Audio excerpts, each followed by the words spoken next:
കഴിഞ്ഞ കുറച്ച് ദിവസങ്ങളായി വാർത്തകളിലെല്ലാം വലിയ സജീവ ചർച്ചയാണ്. ഹണി ബെഞ്ചമിൻ മത്സരിക്കുമോ ഇല്ലയോ എന്നായിരുന്നു ചോദ്യം. ഒടുവിൽ സ്ഥാനാർത്ഥി പട്ടിക വന്നു, ഹണി ബെഞ്ചമിൻ മത്സരിക്കുന്നു. അതെ, കമ്മ്യൂണിസ്റ്റ് കാണുമ്പോൾ എന്നോട് പറഞ്ഞത് പാർട്ടി പറഞ്ഞാൽ മത്സരിക്കും, അക്കാര്യത്തിൽ യാതൊരു മാറ്റവുമില്ലെന്ന്. തീർച്ചയായിട്ടും പാർട്ടി ഏകകണ്ഠമായി തീരുമാനിച്ചു, അത് കൃത്യമായി അനുസരിച്ചു. പാർട്ടിയാണ് നമ്മളെ സ്ഥാനാർത്ഥിയാക്കണോ വേണ്ടയോ തീരുമാനിക്കുന്നത്. പാർട്ടി തീരുമാനിച്ചു. വലിയ ചുമതലയാണ്. മേയറായിരുന്നു, ആ മേയർ മത്സരരംഗത്ത് ഇറങ്ങിയാണ്. അതെ അതെ, തീർച്ചയായിട്ടും. ഞാൻ കഴിഞ്ഞ ടൈമിലും അവസാന വർഷം മേയറായിരുന്നു. തെരഞ്ഞെടുപ്പിനെ നേരിട്ടു, ജനസമ്മതി നേടി, വീണ്ടും കൗൺസിലറായി. വീണ്ടും ഞാൻ ജനവിധി തേടുകയാണ്. ജനം എന്നോടൊപ്പം ഉറപ്പായിട്ടുണ്ടാകും. എൻ്റെ വികസന പ്രവർത്തനങ്ങളിൽ എൻ്റെ ഡിവിഷനിലെ സാധാരണ ജനങ്ങൾ ആഗ്രഹിച്ച പോലെ അവരോടൊപ്പം നിന്ന് അവരിലൊരാളായി ഞാൻ അവരുടെ കുടുംബാംഗമായി നിന്ന് പ്രവർത്തിച്ച ആളാണ്. എന്നോട് പറഞ്ഞിരുന്നു 8 മാസം ഉള്ളൂ മേയറായിട്ട്, പക്ഷേ 8 മാസത്തിൽ പറയാൻ ഒരുപാട് കാര്യങ്ങളുണ്ട് എന്നോട് പറഞ്ഞിരുന്നു. ജനത്തിന് മുമ്പിൽ വെക്കാൻ പറ്റുന്ന വികസന രേഖയുണ്ടെന്ന് പറഞ്ഞിരുന്നു. ഇതെല്ലാം നമ്മൾ വീടുകളിലേക്ക് എത്തുമ്പോൾ ആൾക്കാരുടെ ഒരു പ്രതീക്ഷ, ആൾക്കാരുടെ ഒരു പ്രതികരണം എങ്ങനെയാണ്?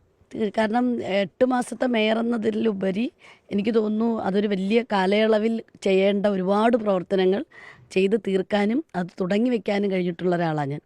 എൻ്റെ വാർഡിലെ വോട്ടർമാർ എന്നെ ചേർത്ത് നിർത്തിയിട്ടുള്ളവരാണ്. കഴിഞ്ഞ 3 ടേമിലും ഞാൻ ഈ വടക്കുംഭാഗം ഡിവിഷനിലെ എൻ്റെ വോട്ടർമാരുടെ സഹായം കൊണ്ട് മാത്രം കൗൺസിലറായി മേയറായി വന്ന ആളാണ്. സിറ്റിംഗ് കൗൺസിലർമാരാണ് ഇവിടെ മത്സരിക്കുന്നത്. ഒന്ന് UDF നിന്ന് വേറെ ഡിവിഷനിൽ നിന്ന് ഇങ്ങോട്ട് വരുന്നു. സ്വാഭാവികമായും മത്സരം ഒരു ടൈറ്റ് കോമ്പറ്റീഷനിലേക്ക് പോകും.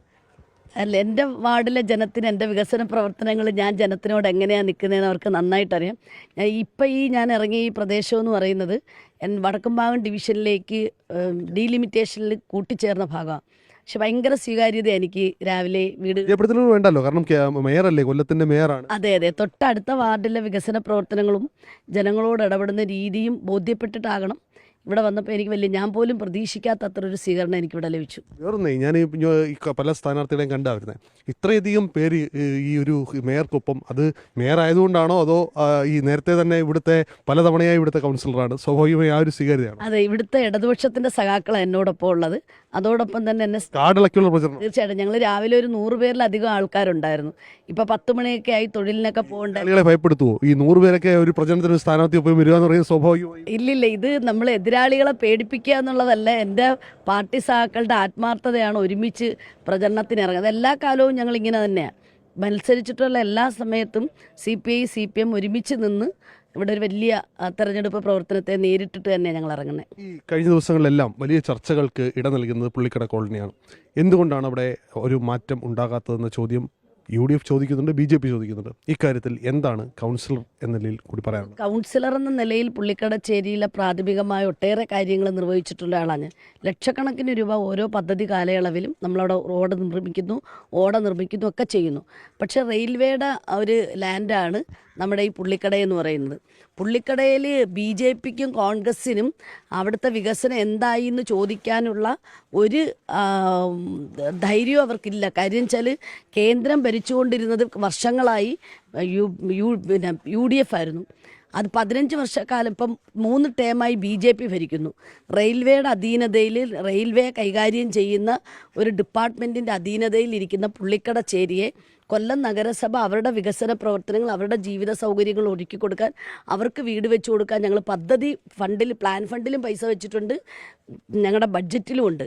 ഇങ്ങനെ കിടക്കട്ടെ എന്ന് ചിലർ തീരുമാനിച്ചതാണ്. തീർച്ചയായിട്ടും. കാര്യം റെയിൽവേ ബോർഡിൻ്റെ ഒരു അനുമതി തന്നാൽ ഒറ്റ വർഷത്തിനുള്ളിൽ ഞങ്ങൾ പുള്ളിക്കടയെ ഒരു ഫ്ലാറ്റ് കെട്ടി അവിടുത്തെ ജനങ്ങളുടെ ജീവിത സൗകര്യങ്ങൾ ഏറ്റവും മെച്ചപ്പെടുത്തി കൊടുക്കാൻ ഇടതുപക്ഷ ജനാധിപത്യ മുന്നണിയുടെ നേതൃത്വത്തിലുള്ള ഭരണസമിതി തയ്യാറാണ്.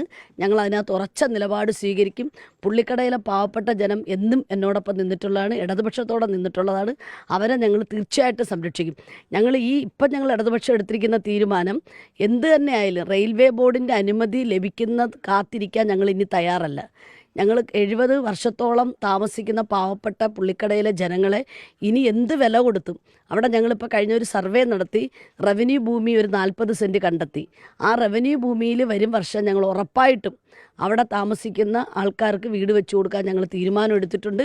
ഒരു നിർണായകമായ പ്രഖ്യാപനമാണ്. ഫ്ലാറ്റ് കെട്ടി 40 സെൻറ്റിലായാലും ഫ്ലാറ്റ് കെട്ടി അവരെ പുനരുദ്ധരിപ്പിക്കാനുള്ള തീരുമാനം കൈക്കൊള്ളുകയാണ്. അടുത്ത ഭരണസമിതിയുടെ കാലത്ത് ഉണ്ടാവും ഇടതുമുന്നണിയുടെ. അതെ അതെ, ഞങ്ങൾ അതിനുള്ള പ്രാരംഭ പ്രവർത്തനം കഴിഞ്ഞ് ഈ ഇതുവരെ റെയിൽവേ നമ്മളടുത്ത് പറഞ്ഞുകൊണ്ടിരുന്നത് ഇത് റെയിൽവേ ഭൂമിയാണ് മൊത്തം. ഇപ്പം ഞങ്ങൾ ഈ ടൈമിൽ അവിടെ കളക്ടറുമായി ആലോചിച്ച് കളക്ടർ ചേംബറിൽ മീറ്റിംഗ് നടത്തിയതിൻ്റെ അടിസ്ഥാനത്തിൽ സർവേ ഡിപ്പാർട്ട്മെൻറ്റിനെ കൊണ്ട് സർവേ ചെയ്യിച്ചു. അപ്പോഴാണ് നമുക്കത് 40 സെൻറ്റ് റവന്യൂ ഭൂമി ഉണ്ടെന്ന് കണ്ടെത്താൻ റീസെൻറ്റിലാണ് കണ്ടെത്തിയത്.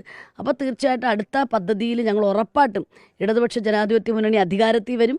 ആ 40 സെൻറ്റിൽ ഞങ്ങൾ ഫ്ലാറ്റ് നിർമ്മിച്ചിരിക്കും. ഇപ്പം തന്നെ ഞങ്ങൾ പട്ടികജാതിക്കാരായിട്ടുള്ള കുടുംബങ്ങൾക്ക് 6 ലക്ഷം രൂപ വീതം 8 പേർക്കോളം അവിടെ ഭൂമി കൊടുത്തു കഴിഞ്ഞു. അതിദാരിദ്ര്യ പദ്ധതിയിൽ ശാരദയമ്മയ്ക്ക് ഞങ്ങൾ ഭൂമി അനുവദിച്ചു കഴിഞ്ഞു. അപ്പോൾ നമുക്ക് ചെയ്യാവുന്ന പ്രവർത്തനങ്ങളെല്ലാം പുള്ളിക്കടയിലായാലും ചെയ്തുകൊണ്ടിരിക്കുകയാണ്. ഈ തെരഞ്ഞെടുപ്പ് പ്രചരണത്തിൽ വീണ്ടും കാണാം. എല്ലാവിധ ഭാവങ്ങളും എല്ലാവിധ വിജയാശംസകളും നേരുന്നു. മേയർ അങ്ങനെ വീണ്ടും സ്ഥാനാർത്ഥിയായി പ്രചരണത്തിൽ തുടരുകയാണ്. എന്തായാലും എല്ലാവിധ വിജയാശംസകളും നേരുന്നു. ഒപ്പം ഈ വലിയൊരു പ്രഖ്യാപനമാണ് നടത്തുന്നത്. പുള്ളിക്കടയിലെ എല്ലാവർക്കും അത് ഒരു സുരക്ഷിതമായ ഭവനം അത് അടുത്ത ഭരണസമിതിയുടെ കാലത്ത് ഉറപ്പായും ഉണ്ടാകും എന്നുള്ള പ്രഖ്യാപനം കൂടിയാണ് നിലവിൽ ഇവിടുത്തെ കൗൺസിലറും അതുപോലെ തന്നെ മേയറും കൂടിയായ ഹണി ബെഞ്ചമിൻ നടത്തുന്നത്. കൊല്ലത്ത് ആറും രാജ് 24. ലോകത്തെവിടെയായാലും ഏത് സമയത്തും 24 വാർത്തകളും ഓഗ്മെന്റഡ് റിയാലിറ്റി പാക്കേജുകളും എക്സ്പ്ലെയിനറുകളും വിശദമായി കാണാൻ ഞങ്ങളുടെ യൂട്യൂബ് ചാനൽ നിങ്ങൾക്ക് സബ്സ്ക്രൈബ് ചെയ്യാം.